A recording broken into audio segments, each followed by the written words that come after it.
Ada orang bilang sama Mbak Abbas, "Mbah, orang itu tuh bukan Habib, bukan Sayyid. Itu masyayikh yang mengaku-ngaku aja Habib. Orang sudah tahu semua." Apa kata Mbak Abbas? "Gak apa-apa, saya itu seneng. Saya akan menghormati orang ya baik itu betul-betul cucunya Rasulullah atau Sayyid atau Habib, ataupun orang cuma ngaku-ngaku, terhormati ngaku-ngakunya." Karena kata Mbak Abbas, tidak sekali-kali orang itu mengaku-ngaku keturunannya Rasulullah walaupun bohong, kecuali di dalam dirinya. Ketemu lagi dengan Talita di Santrin Beling. Semoga sedulur semua hari ini sedang sehat, bahagia dan berkecukupan.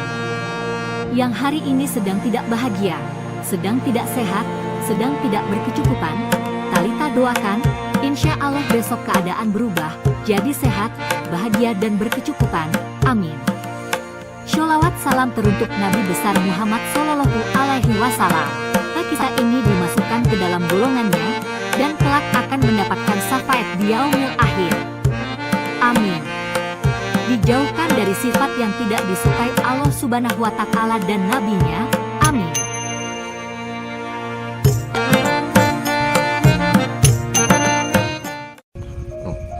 Ketua PBNU Kiai Yahya Khalil Stakuf sudah mengeluarkan statement bahwa nasab Ba'alawi Habaib ini dihusnudzonkan saja, Gus. Maksudnya husnudzon gimana? Artinya gini, bahwa Habaib atau Ba'alawi itu benar keturunan Rasulullah. Menurut panjenengan itu gimana, Gus? Oh, dihusnudzonkan sebagai keturunannya Rasulullah. Iya, betul. Begini, saya mau cerita tentang masalah Mbak Abbas ya. Mbak saya, Mbak Abbas. Mbak Abbas itu seorang sayyid nih, seorang syarif dari Syarif Hidayatullah, dan itu syarif dari bapak dari ibu syarif, sama dengan saya itu dari bapak dari ibu, ya semuanya syarif dari Syarif Hidayatullah semua. Mbak Abbas itu pada waktu zamannya Mbak Abbas kan belum terungkap kalau Ba'alwi atau Habaib itu adalah bukan sayyid. Jadi masih ada asumsinya bahwa Habaib itu sayyid, Habaib itu keturunannya Rasulullah. Tiba-tiba ada orang datang tamu mengaku dirinya Habib dan sayyid. Itu Mbak Abbas tuh menghormati sekali. Ahlan, masya Allah, ada Habib. Sembelih ayamnya, sembelih bedusnya disembelih. Dua satu sembelih. Ada orang bilang sama Mbak Abbas, "Mbah, orang itu tuh bukan Habib, bukan Sayyid. Itu masyayikh yang mengaku-ngaku aja Habib. Orang sudah tahu semua." Apa kata Mbak Abbas? "Gak apa-apa, saya itu seneng. Saya akan menghormati orang ya baik itu betul-betul cucunya Rasulullah atau Sayyid atau Habib, ataupun orang cuma ngaku-ngaku, terhormati ngaku-ngakunya." Karena kata Mbak Abbas, tidak sekali-kali orang itu mengaku-ngaku keturunannya Rasulullah walaupun bohong, kecuali di dalam dirinya ada rasa cinta kepada Rasulullah. Itu Mbak Abbas, itu masalah Mbak Abbas ya. Kemudian masalah yang berkaitan dengan dhon, begini, boleh saja, karena dhon itu juga termasuk menjadi patokan daripada hukum syariat dan agama kita, yaitu dhon itu adalah tajwizul amrayni ahaduhuma azhar, memperbolehkan kemungkinan dua perkara tapi yang satu lebih unggul. Itu boleh pakai dhon. Memang dhon itu juga bisa dijadikan patokan untuk dalam rangka memutuskan sebuah hukumnya. Kemudian makanya ada oleh Imam Tajuddin As-Subuki mengatakan bahwasanya al-mu'tabar fil ibadah dhannul mukallaf. Yang dijadikan patokan untuk ibadah itu adalah dhonnya orang mukallaf, dhonnya kita. Wal mu'tabar fil mu'amalah haqiqatul amr. Yang diambil patokan masalah mu'amalah adalah hakikatnya perkara. Dalam masalah ibadah dhon, artinya dhon bisa digunakan seperti ini. Walaupun dhon itu mukhalifun li haqiqatil amr, yaitu adalah membedai, tidak sama dengan hakikatnya. Asal dhon nggak apa-apa kalau dalam ibadah. Contoh, kita menghadap kiblat, kita menghadap kiblat, ya. Ketika kita menghadap kiblat tidak harus diukur dengan Google bahwa wajah kita harus umpama lurus dengan Ka'bah, tidak. Cukup dhon. Kemana sih kalau Indonesia ke barat? Ya udah ke barat. Dhonnya ke sana. Walaupun seumpama kita itu mungkin saja wajah kita ke sana, Ka'bahnya ada sebelah sini. Dalam hakikat perkara itu nggak jadi masalah, karena yang dituntut di dalam ibadah itu dhon, bukan hakikat perkara. Nah, jadi tidak perlu dihitung-hitung. Tapi kalau semua sudah ada ukuran dari MUI bahwa ini seperti ini, ya akhirnya wajib juga. Ini bukan dhon lagi, udah hakikat, harus yakin. Sekarang dhon. Jadi yang dipakai itu adalah dhon. Dhon ini di dalam rangka supaya kita bisa bersikap di dalam memutuskan sebuah problem yang ada pada diri kita, bahwa kita pakai dzon nggak apa-apa. Pakai dzon, karena Allah Subhanahu Wa Taala mengatakan fawalli wajhaka syatral masjidil haram, bukan syatral Ka'bah, tapi syatral masjidil haram. Di dalam masjidil haram ada Ka'bah, cukup menghadap masjidil haram itu sudah cukup. Artinya itu kita sholat menghadap kiblat pakai dzon, bukan syatral Ka'bah harus dengan Ka'bah, bukan. Nah, masjidil haram saja. Lah maka tadi itu kita boleh pakai dzon.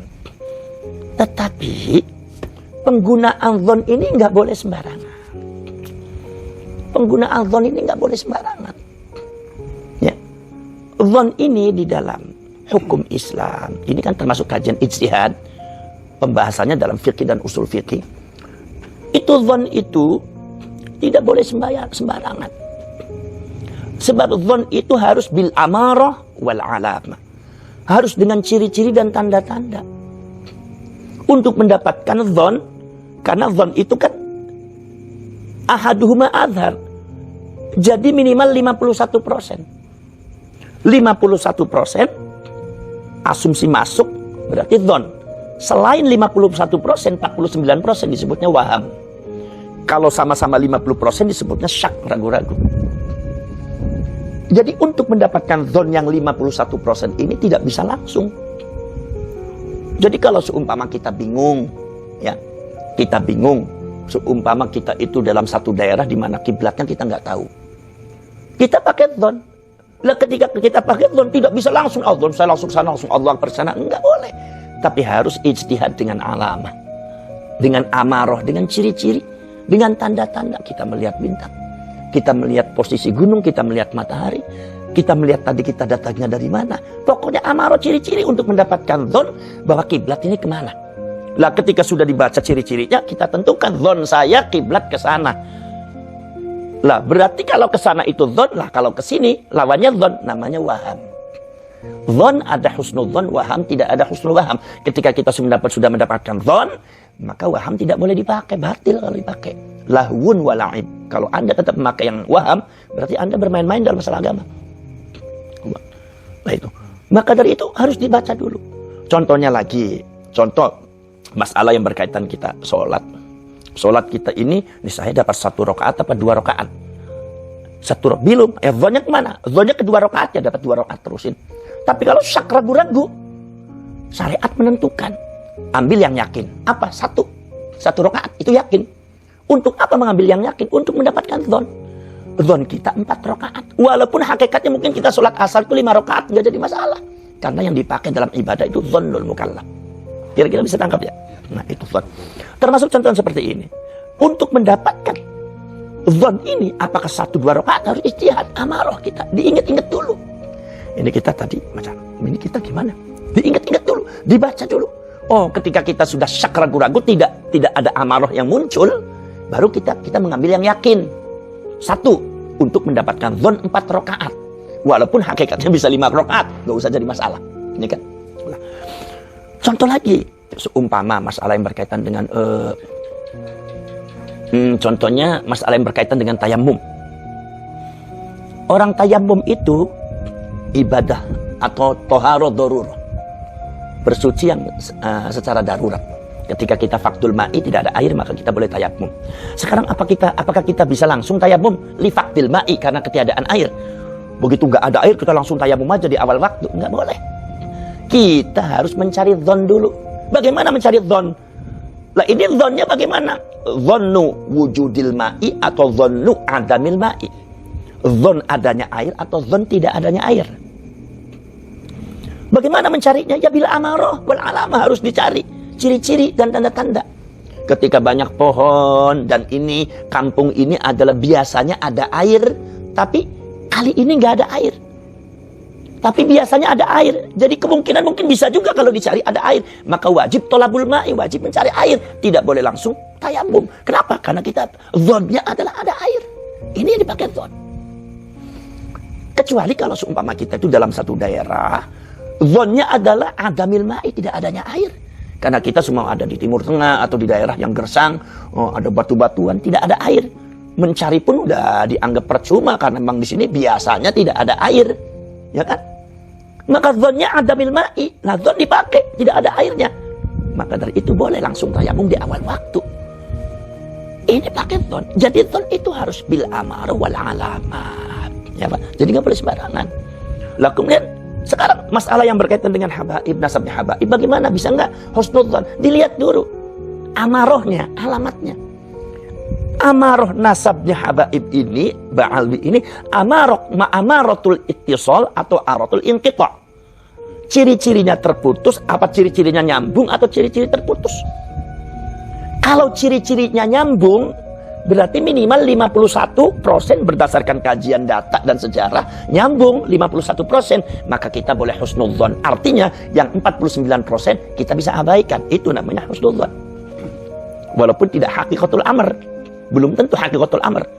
Tah itu kalau amarohnya ittisal, nyambung. Sekarang kalau amaratul inqita', amarohnya itu ciri-cirinya terputus. Berdasarkan kajian data, kajian sejarah, manuskrip yang lain, ternyata amarohnya ciri-cirinya inqita', terputus.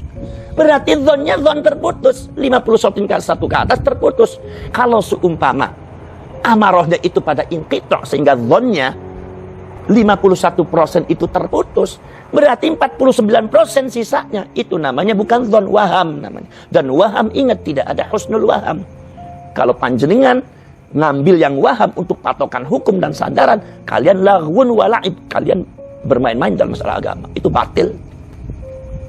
Jadi bagaimana seumpama ini masalah ba'alwi ini nasabnya bisa husnudzon apa tidak? Tidak bisa langsung, kita kaji amarohnya. Dan ini ulama dan kiai-kiai lagi, pakar-pakar lagi pada mengkaji secara ilmiah, termasuk Kiai Imaduddin ini. Ya. Walau seumpama Kiai Imaduddin itu dalam masalah ini, maaf, beliau tahu tentunya. Untuk masalah Kiai Imaduddin itu kan bukan mujtahid, Gus. Maksudnya? Bukan mujtahid, artinya tidak bisa mengeluarkan fatwa gitu loh, Gus. Oh gitu. Enggak, begini. Mujtahid dalam masalah apa? Kalau mujtahid mutlak bukan. Tapi ada kata para ulama mengatakan, man alima adillata syai'in kana minal mujtahidina fihi wa in jahula ghairahu. Barang siapa yang mengetahui detil-detil daripada dalil-dalil sesuatu, berarti dia adalah mujtahid terhadap sesuatu itu, walaupun pada yang lainnya tidak mengerti.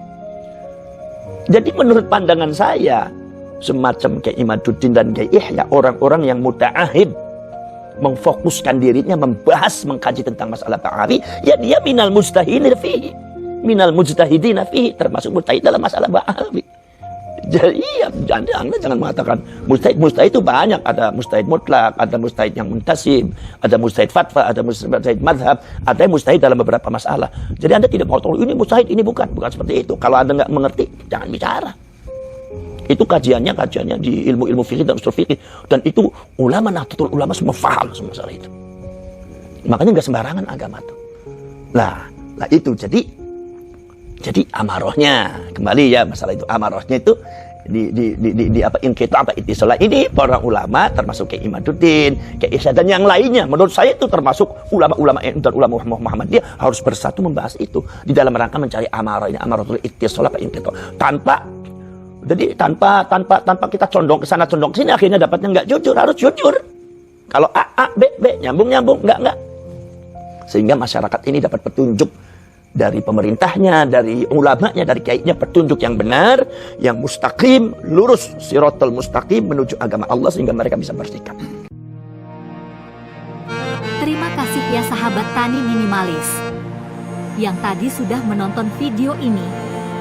Semoga saja sajian dari Talita dapat menambah wawasan ilmu kita, sehingga kita tidak mudah dibohongi dan dibodohi oleh oknum yang suka jual agama demi uang, demi kehormatan, dan demi yang lain.